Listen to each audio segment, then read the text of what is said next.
Ayan, isa sa mga beneficiary nga po ni Kalingap Edu ay bigla na lang pong hinimatay at itinakbo nga po ito sa hospital.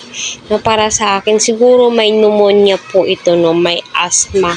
Kaya yung baga daw po niya ay na-extrihan at napakarami na po gamot na idinaan sa kanyang dextrox na mga antibiotics, at saka mababa daw po yung kanyang potassium. So, kailangan din kumain ng saging kasi nakakatulong din po yun. At dito ay mapapabilib ka po talaga sa ugaling meron si Kalingap Eds dahil hindi niya po pinapabayaan ang kanyang mga beneficiaries.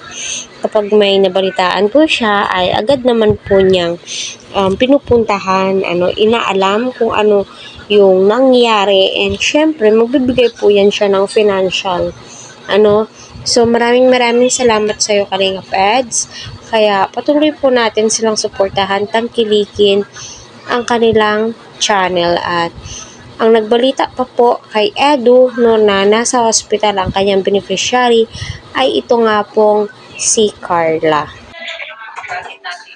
Sabi daw po nito, nagbaba daw po yung potassium ko.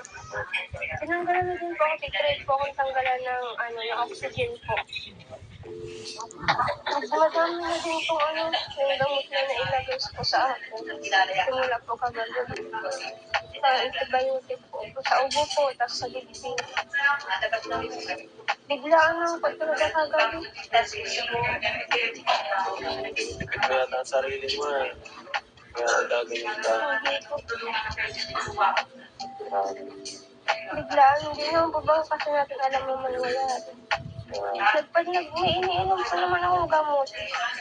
Nga po, para sa akin, Arjen, alagaan mo ang iyong sarili. Huwag mong pabayaan, At yun, may maintenance po ata itong si Arjen sa kanyang asthma, So, hindi po pwedeng pagpawisan po talaga yung likod niya kasi dyan po magti-trigger, 'di ba?